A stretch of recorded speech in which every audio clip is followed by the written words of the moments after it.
ಶ್ರೀಮಂತರ ಲಕ್ಷ ಕೋಟಿ ಸಾಲವನ್ನು ಮನ್ನಾ ಮಾಡಲು ಜನಸಾಮಾನ್ಯರು ಹೇಳಿರಲಿಲ್ಲ.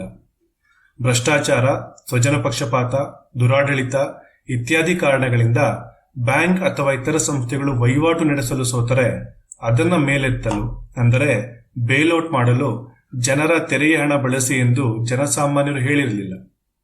ಜನರ ಬಳಿ ಇರುವ ರೂಪಾಯಿ ಮೌಲ್ಯ ಕುಸಿಯುತ್ತಲೇ ಇದೆ. ಹಣದುಬ್ಬರ ಏರಿಕೆ ಆಗುತ್ತಲೇ ಇದೆ. ಎಲ್ಲಿಯವರೆಗೆ ಈ ಹಣದ ಸೃಷ್ಟಿ ಮತ್ತು ಹಣದ ನಿಯಂತ್ರಣ ಮಾಡುವ ಅಧಿಕಾರ ಕೆಲವೇ ವ್ಯಕ್ತಿಗಳ ಬಳಿ ಇರುತ್ತೋ ಅಲ್ಲಿಯವರೆಗೆ ಈ ಸಮಸ್ಯೆಗಳಿಗೆ ಪರಿಹಾರವಿಲ್ಲ. ಇದಕ್ಕೆ ಪರಿಹಾರ ಏನಂದ್ರೆ ಹಣದ ಸೃಷ್ಟಿ ಮತ್ತು ಹಣದ ನಿಯಂತ್ರಣ ಮಾಡುವ ಅಧಿಕಾರ ಯಾರೊಬ್ಬರಿಗೂ ಇರಬಾರದು. ಕೆಲವೇ ಅಧಿಕಾರಸ್ಥರು, ಸಂಸ್ಥೆಗಳು ಹಣದ ಮೌಲ್ಯ ನಿಯಂತ್ರಣ ಮಾಡಿದರೆ ಅದನ್ನ ರಾಜಕೀಯ ಅಂತ ಕರಿಬಹುದು. ಜನರೇ ತಮ್ಮ ಬಳಿ ಇರುವ ಹಣದ ಮೌಲ್ಯ ನಿಯಂತ್ರಣ ಮಾಡಿದರೆ ಅದೇ ಪ್ರಜಾಕೀಯ. ಬಿಟ್ಕಾಯಿನ್ ಅನ್ವೇಷಣೆ ಆಗಿದ್ದೇ ಬಲಾಢ್ಯರ ಬಳಿ ಇರುವ ಹಣದ ಸೃಷ್ಟಿ ಮತ್ತು ನಿಯಂತ್ರಣವನ್ನು ಜನಸಾಮಾನ್ಯರಿಗೆ ವರ್ಗಾಯಿಸಲು. ಈ ವಿಡಿಯೋದಲ್ಲಿ ಇದರ ಬಗ್ಗೆ ಸಂಕ್ಷಿಪ್ತವಾಗಿ ತಿಳಿದುಕೊಳ್ಳೋಣ. ಸ್ನೇಹಿತರೆ ನಮಸ್ಕಾರ, ಇದು ಉತ್ಕನ್ನ ಟ್ರೇಡಿಂಗ್ ಕನ್ನಡ ಯೂಟ್ಯೂಬ್ ಚಾನೆಲ್. ಈ ವಿಡಿಯೋದಲ್ಲಿರೋ ಮಾಹಿತಿ ನಿಮಗೆ ಇಷ್ಟ ಆದ್ರೆ ಒಂದು ಲೈಕ್ ಮಾಡೋ ಮುಖಾಂತರ ಸಪೋರ್ಟ್ ಮಾಡಿ. ಬಿಟ್ಕಾಯಿನ್ ಅಂದ್ರೆ ಏನು? ಬಿಟ್ಕಾಯಿನ್ ಏನ್ ಮಾಡುತ್ತೆ? ನಾವು ಬಿಟ್ಕಾಯಿನ್ ಖರೀದಿ ಮಾಡಬೇಕಾ? ಮುಂತಾದ ಪ್ರಶ್ನೆಗಳಿಗೆ ಜನ ಅಂದ್ರೆ ನಾವೆಲ್ಲ ಹೆಚ್ಚು ಸಮಯ ಕೊಡ್ತೀವಿ. ಆದರೆ ಬಿಟ್ಕಾಯಿನ್ ಬಗ್ಗೆ ತಿಳಿಯಲು ಪ್ರಾರಂಭಿಸುವ ಯಾರಿಗೇ ಆಗಲಿ ಒಂದು ಮೂಲಭೂತ ಪ್ರಶ್ನೆ ಏನಿರಬೇಕೆಂದ್ರೆ ಈ ಬಿಟ್ಕಾಯಿನ್ ಅನ್ವೇಷಣೆ ಆಗಿದ್ದಾದ್ರೂ ಏತಕ್ಕೆ? ಅಮೆರಿಕದ ಷೇರು ಮಾರುಕಟ್ಟೆ ಅಂದ್ರೆ ವಾಲ್ ಸ್ಟ್ರೀಟ್ ನಲ್ಲಿ ಈಗ ಬಿಟ್ಕಾಯಿನ್ ಸ್ಪಾಟ್ ಇಂಡೆಕ್ಸ್ ಫಂಡ್ಗಳು ಟ್ರೇಡ್ ಆಗುತ್ತಿರುವ ಈ ಸಂದರ್ಭದಲ್ಲಿ ಈ ಪ್ರಶ್ನೆ ಮತ್ತೆ ಮುನ್ನೆಲೆಗೆ ಬಂದಿದೆ. ಈ ಪ್ರಶ್ನೆಗೆ ಈ ವಿಡಿಯೋದಲ್ಲಿ ಚರ್ಚೆ ಮಾಡೋಣ. ಬಿಟ್ಕಾಯಿನ್ ಅನ್ವೇಷಣೆ ಹಿಂದಿರುವ ಕಾರಣದ ಕೈ ಸತೋಶಿ ನಕೊಮೋಟೊ. ನಾನು ಮೊದಲು ಬಿಟ್ಕಾಯಿನ್ ಬಗ್ಗೆ ತಿಳಿದುಕೊಳ್ಳಲು ಶುರು ಮಾಡಿದಾಗ ಒಂದಿಷ್ಟು ಸಮಯವನ್ನ ಈ ಸತೋಶಿ ನಕೊಮೋಟೊ ಅಂದರೆ ಯಾರು ಅಂತ ತಿಳಿದುಕೊಳ್ಳಲು ಪ್ರಯತ್ನಿಸಿದೆ. ಆದರೆ ಈ ಅನಾಮಿಕ ವ್ಯಕ್ತಿ ಸತೋಶಿ ನಕೊಮೋಟೊ ತಮ್ಮ ಗುರುತನ್ನ ಜಗತ್ತಿಗೆ ತಿಳಿಸದೆ ಅವರು ಯಾರು ಎಂದು ಕಂಡುಹಿಡಿಯಲು ಸಹ ಯಾವ ಕುರುವನ್ನು ಸಹ ಬಿಟ್ಟಿರುವುದಿಲ್ಲ. ಸತೋಶಿ ನಕೊಮೋಟೊ ಯಾರು ಎಂದು ಕಂಡುಹಿಡಿಯಲು ಇದುವರೆಗೂ ಯಾರಿಗೂ ಸಾಧ್ಯವಾಗಿಲ್ಲ. ಈ ಅನಾಮಿಕ ವ್ಯಕ್ತಿ ಸತೋಶಿ ನಕೊಮೋಟೊ ಅವರ ಎರಡು ಮಹತ್ತರ ಕೊಡುಗೆ ಏನೆಂದರೆ, ಮೊದಲನೆಯದು ಬಿಟ್ಕಾಯಿನ್ ಅನ್ವೇಷಣೆ ಮಾಡಿದ್ದು, ಎರಡನೆಯದು ತಮ್ಮ ಗುರುತನ್ನ ಜಗತ್ತಿಗೆ ತೋರಿಸದೇ ಇರುವುದು.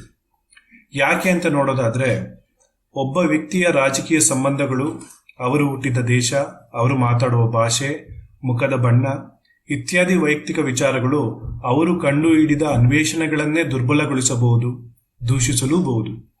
ಸತೋಶಿ ನಕೊಮೋಟೊ ಎಂಬ ಅನಾಮಿಕ ವ್ಯಕ್ತಿಗೆ ಇದರ ಅರಿವು ಇದ್ದಿದ್ದರಿಂದಲೇ ಅವರು ತಮ್ಮ ಗುರುತನ್ನು ಮರೆಮಾಚಲು ನಿರ್ಧರಿಸಿದರು ಎಂದು ನಾನು ಭಾವಿಸುತ್ತೇನೆ. ಇದು ಅವರು ಜಗತ್ತಿಗೆ ಕೊಟ್ಟಿರುವ ಒಂದು ದೊಡ್ಡ ಕೊಡುಗೆ. ಬಿಟ್ಕಾಯಿನ್ ಶ್ವೇತಪತ್ರದಲ್ಲಿ ಬರೆದಿರುವ ಅಕ್ಷರಗಳು ಬ್ರಿಟಿಷ್ ಆಂಗ್ಲ ಭಾಷೆ. ಸತೋಶಿ ಅವರು ಬಿಟ್ಕಾಯಿನ್ ಸಾಫ್ಟ್ವೇರ್ ಬಗ್ಗೆ ಕೆಲಸ ಮಾಡಿದ ಸಮಯ ಅಮೆರಿಕದ ವರ್ಕಿಂಗ್ ಅವರ್ಸ್. ಸತೋಶಿ ನಕೊಮೋಟೊ ಎಂಬ ಹೆಸರು ಜಪಾನೀಸ್ ಹೆಸರಿಗೆ ಹೋಲಿಕೆಯಾಗುತ್ತದೆ. ಈ ಉದಾಹರಣೆಯಿಂದಲೇ ಗೊತ್ತಾಗುತ್ತದೆ ಅವರು ತಮ್ಮ ಗುರುತನ್ನು ರಹಸ್ಯವಾಗಿಯೇ ಇಡಲು ಸಾಕಷ್ಟು ಪ್ರಯತ್ನ ಪಟ್ಟಿದ್ದಾರೆ. ಅದರಲ್ಲಿ ಅವರು ಗೆಲುವು ಕೂಡ ಸಾಧಿಸಿದ್ದಾರೆ. ಸತೋಶಿ ಅವರಿಗೆ ತಾವು ಮಾಡುತ್ತಿರುವ ಬಿಟ್ಕಾಯಿನ್ ಆವಿಷ್ಕಾರ ಎಂಥದ್ದು ಎಂಬ ಅರಿವಿತ್ತು. ಅವರು ಕೊನೆಯವರೆಗೂ ಸಹ ತಮ್ಮ ಗುರುತನ್ನು ಬಿಟ್ಟುಕೊಡದೇ ಇದ್ದದ್ದು ಅವರ ಸ್ವಂತ ಲಾಭಕ್ಕಾಗಿ ಅಲ್ಲ, ಜನಸಾಮಾನ್ಯರ ಪ್ರಯೋಜನಕ್ಕಾಗಿ. ಬಿಟ್ಕಾಯಿನ್ ಯಶಸ್ವಿ ಆಗಲೇಬೇಕೆಂದು ಅವರು ಬಯಸಿದ್ದರು. ಏಕೆಂದರೆ ಇದು ಭೂಮಿಯ ಮೇಲಿನ ಪ್ರತಿಯೊಬ್ಬರಿಗೂ ಸಹ ಪ್ರಯೋಜನವನ್ನು ನೀಡುತ್ತದೆ ಎಂದು ಅವರು ತಿಳಿದಿದ್ದರು. ಪ್ರಸ್ತುತ ರಾಜಕೀಯ ಮತ್ತು ಹಣಕಾಸು ಆಡಳಿತ ವರ್ಗವನ್ನು ಹೊರತುಪಡಿಸಿ ಇದನ್ನು ಮಾಡಲು ಬಿಟ್ಕಾಯಿನ್ಗೆ ನಾಯಕರಿಲ್ಲದ ಜನಸಾಮಾನ್ಯರೇ ಮುನ್ನಡೆಸುವ ಅಗತ್ಯವಿದೆ ಎಂದು ಅವರು ತಿಳಿದಿದ್ದರು. ಸತೋಶಿ ನಕೊಮೋಟೊ ಅವರ ಉದ್ದೇಶ ನೋಡೋದಾದ್ರೆ, ಬಿಟ್ಕಾಯಿನ್ ಅನ್ವೇಷಣೆ ಆಗಿದ್ದು ಏಕೆ ಎಂಬುದನ್ನು ಅರ್ಥ ಮಾಡಿಕೊಳ್ಳಲು ಬಿಟ್ಕಾಯಿನ್ ಅನ್ವೇಷಣೆ ಆಗಿದ್ದಂತಹ ಸಂದರ್ಭ, ಸನ್ನಿವೇಶಗಳನ್ನು ನೋಡೋಣ. ಬಿಟ್ಕಾಯಿನ್ ಲಾಂಚ್ ಆಗಿದ್ದು ಜನವರಿ 3, 2009. ಬಿಟ್ಕಾಯಿನ್ನ ಮೊದಲ ಜೆನೆಸಿಸ್ ಬ್ಲಾಕ್ ನಲ್ಲಿ ಸತೋಶಿ ನಕೊಮೋಟೊ ಅವರು ಉದ್ದೇಶಪೂರ್ವಕವಾಗಿ ಒಂದು ಸಂದೇಶವನ್ನ ಅದರಲ್ಲಿ ಹಾಕಿದ್ದಾರೆ. ನೀವೀಗ ನೋಡ್ತಾ ಇರಬಹುದು, the Times 3 January 2009, chancellor on brink of second bailout for banks. ಈ ಒಂದು ಸಂದೇಶ ಏನಿದೆ ಬಿಟ್ಕಾಯಿನ್ ನ ಮೊದಲ ಬ್ಲಾಕ್, ಅದನ್ನ ಜೆನೆಸಿಸ್ ಬ್ಲಾಕ್ ಅಂತ ಕರೀತಾರೆ. ಈ ಮೆಸೇಜ್ ಆ ವಾರದ ದಿ ಟೈಮ್ಸ್ ಪತ್ರಿಕೆಯ ಮುಖ್ಯಾಂಶ. ನೀವೀಗ ನೋಡ್ತಾ ಇರೋದು ದಿ ಟೈಮ್ಸ್ ಪತ್ರಿಕೆಯ ಜನವರಿ 3, 2009 ಇಸವಿಯ ಶನಿವಾರದ edition. Chancellor on brink of second bailout for banks. Alistair Darling has been forced to consider a second bailout for banks as the lending drought worsens. ಈ ಆಲಿಸ್ಟರ್ ಡಾರ್ಲಿಂಗ್ ಯಾರು ಅಂತ ನೋಡೋದಾದ್ರೆ ಇವರೊಬ್ರು ಬ್ರಿಟಿಷ್ ರಾಜಕಾರಣಿ. 2007ರಿಂದ 2010ರವರೆಗೆ ಎಕ್ಸ್ಚೆಕರ್ನ ಚಾನ್ಸೆಲರ್ ಆಗಿ ಆಗಿನ ಬ್ರಿಟನ್ ದೇಶದ ಪ್ರಧಾನಮಂತ್ರಿ ಗಾರ್ಡನ್ ಬ್ರೌನ್ ಅವರ ಆಡಳಿತದಲ್ಲಿ ಕೆಲಸ ಮಾಡಿರುತ್ತಾರೆ. ಯಾವುದಾದ್ರೂ ಒಂದು ಬ್ಯಾಂಕ್ ದಿವಾಳಿ ಆದಾಗ ಹಲವಾರು ಕಾರಣಗಳಿಂದ ಭ್ರಷ್ಟಾಚಾರ, ಸ್ವಜನ ಪಕ್ಷಪಾತ, ಲಂಚ, ದುರಾಡಳಿತ ಇತ್ಯಾದಿ ಕಾರಣಗಳಿಂದಾಗಿ ಆ ಬ್ಯಾಂಕ್ ಅನ್ನ ಮೇಲೆತ್ತಲು ಜನಸಾಮಾನ್ಯರು ಕಷ್ಟಪಟ್ಟು ದುಡಿದ ದುಡ್ಡನ್ನು ಅಂದರೆ ಸರ್ಕಾರದ ತೆರಿಗೆ ಹಣ ಬಳಕೆ ಮಾಡಲಾಗುತ್ತದೆ. ಇದು ತಪ್ಪು ಎಂದು ಎಲ್ಲರಿಗೂ ಗೊತ್ತು. ಆದರೆ ಇದನ್ನು ಎದುರಿಸುವ ಶಕ್ತಿ ಜನಸಾಮಾನ್ಯರಿಗೆ ಇಲ್ಲ. ನಮ್ಮ ದೇಶದ ಉದಾಹರಣೆ ನೋಡೋದಾದ್ರೆ the government on March 13 cleared the Yes Bank restructuring scheme through which SBI was to invest 7,250 crore. Yes Bank bailout ಆಗಲು ಬಳಕೆ ಮಾಡಿದಂತ ಹಣ ನಿಮ್ಮೆಲ್ಲರ ತೆರಿಗೆ ಹಣ. 2008-2009ರಲ್ಲಿ ನಡೆದ ಗ್ರೇಟ್ ಫೈನಾನ್ಷಿಯಲ್ ಕ್ರೈಸಿಸ್ ಮತ್ತು ಯೆಸ್ ಬ್ಯಾಂಕ್ ಪ್ರಕರಣಕ್ಕೆ ಇತರ ಎಲ್ಲಾ ದೇಶಗಳಲ್ಲಿ ನಡೆಯುತ್ತಿರುವ ಇಂತಹ ಹಲವಾರು ಪ್ರಕರಣಗಳಿಗೆ ರಾಜಕಾರಣಿಗಳು ಕೊಟ್ಟ ಉತ್ತರ ಬೇಲೌಟ್ಸ್.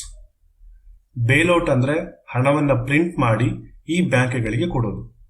ಇದರಿಂದ ಏನಾಗುತ್ತೆ, the purchasing power of all the existing money is redistributed. ಉದಾಹರಣೆಗೆ ನಮ್ಮ ದೇಶದಲ್ಲಿ 17 ಲಕ್ಷ ಕೋಟಿ ಹಣವಿದೆ ಅಂದುಕೊಳ್ಳೋಣ. ಸರ್ಕಾರ 15 ಲಕ್ಷ ಕೋಟಿ ಹೆಚ್ಚುವರಿ ರೂಪಾಯಿಯನ್ನು ಪ್ರಿಂಟ್ ಮಾಡಿದರೆ ಈ 17 ಲಕ್ಷ ಕೋಟಿಯಲ್ಲಿ ಇದ್ದಂತಹ ಕೊಳ್ಳುವ ಮೌಲ್ಯ ಅಂದರೆ ಬೈಯಿಂಗ್ ಪವರ್ ಅನ್ನ 32 ಲಕ್ಷ ಕೋಟಿ ಹಣಕ್ಕೆ ವಿಸ್ತರಿಸಿದಂತೆ. ಸಂಕ್ಷಿಪ್ತವಾಗಿ ಹೇಳಬೇಕು ಅಂದ್ರೆ ಜನರ ಬಳಿ ಇರೋ ರೂಪಾಯಿ ಮೌಲ್ಯ ಕಮ್ಮಿ ಆಗ್ತಾ ಹೋಗುತ್ತೆ. ನಾನು ಕೊಟ್ಟಿರುವ ಈ ಉದಾಹರಣೆ ದಿ ಹಿಂದೂ ಆರ್ಟಿಕಲ್ ಇಂದ ಬಂದಿರುವಂತದ್ದು. Currency in circulation rises by 83% since demonetisation in 2016. According to the Reserve Bank data, the currency in circulation in value terms soared from 17.74 lakh crore from November 4, 2016 to 32.42 lakh crore on December 23, 2022. ಅಂದ್ರೆ ಸರ್ಕಾರ ಹಣವನ್ನು print ಮಾಡಿ ಜನರ ಬಳಿ ಇದ್ದ ಹಣದ ಕೊಳ್ಳುವ ಶಕ್ತಿಯನ್ನ ಸದ್ದಿಲ್ಲದೆ ಕದ್ದಿದೆ, ಸದ್ದಿಲ್ಲದೆ ಕದಿಯುತ್ತಲೇ ಇದೆ. ಸದ್ದಿಲ್ಲದೆ ನಡೆಯುವಂತಹ ಇಂತಹ ಕಳ್ಳತನವನ್ನು ತಡೆಯುವುದಕ್ಕೆ ಸತೋಶಿ ನಕೊಮೋಟೋ ಅವರು ಹೊಸ ಆರ್ಥಿಕ ವ್ಯವಸ್ಥೆಯನ್ನೇ ತರುವ ಪ್ರಯತ್ನ ಮಾಡಿದ್ದಾರೆ. ಅದು ಪಾರದರ್ಶಕತೆ ಮತ್ತು ನ್ಯಾಯ ಸಮ್ಮತತೆಯಿಂದ ಜಾರಿಗೊಳಿಸುವ ವ್ಯವಸ್ಥೆ, ಅದೇ ಬಿಟ್ಕಾಯಿನ್. ಸತೋಶಿ ನಕೊಮೋಟೋ ಅವರ ಗುರಿ ಏನಂದ್ರೆ ಬಿಟ್ಕಾಯಿನ್ ಮೂಲಕ ಸತೋಶಿ ನಕೊಮೋಟೋ ಅವರು ಯಾವುದೇ ಬ್ಯಾಂಕ್ ಬೇಲೌಟ್ಗಳನ್ನು ಎಂದಿಗೂ ಸಾಧ್ಯವಾಗದಂತೆ ಮಾಡುವ ಮೂಲಕ ಆಯ್ದ ಬ್ಯಾಂಕ್ ಬೇಲೌಟ್ಗಳ ಅನ್ಯಾಯವನ್ನು ಕೊನೆಗಳಿಸುವ ಗುರಿಯನ್ನು ಸತೋಶಿ ನಕೊಮೋಟೋ ಅವರು ಹೊಂದಿದ್ದರು. ಅಧಿಕಾರದ ದುರುಪಯೋಗವನ್ನು ತಡೆಗಟ್ಟುವ ಏಕೈಕ ಮಾರ್ಗವೆಂದರೆ ಯಾರಿಗೂ ಸಹ ಹಣವನ್ನು ಪ್ರಿಂಟ್ ಮಾಡುವ ಅವಕಾಶವಿಲ್ಲ, ಅಧಿಕಾರವಿಲ್ಲ ಎಂದು ಖಚಿತಪಡಿಸಿಕೊಳ್ಳುವುದು. ಅದು ಸತೋಶಿ ನಕೊಮೋಟೋ ಅವರನ್ನೂ ಸಹ ಸೇರಿದಂತೆ. ಈಗಿರುವ ವ್ಯವಸ್ಥೆಯಲ್ಲಿ ಹಣವನ್ನು ಪ್ರಿಂಟ್ ಮಾಡುವ ಅಧಿಕಾರದಲ್ಲಿರುವ ರಾಜಕಾರಣಿಗಳ ಇಚ್ಛೆಯಂತೆ ಅವರಿಗೆ ಬೇಕಾದವರಿಗೆ ಲಾಭದಾಯಕವಾಗುವ ವಾತಾವರಣ ಹೊಂದಿದೆ.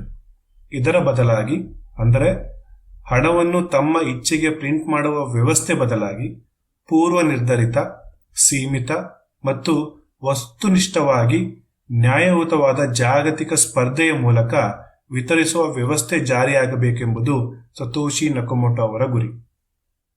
ಹಣ ಇರುವುದು ದೊಡ್ಡ ಬೇಲೌಟ್ಸ್ ಮಾಡಲಿಕ್ಕೆ ಅಲ್ಲ, ಕಷ್ಟಪಟ್ಟು ದುಡಿಯುವ ದೈನಂದಿನ ಜನರಿಗೆ.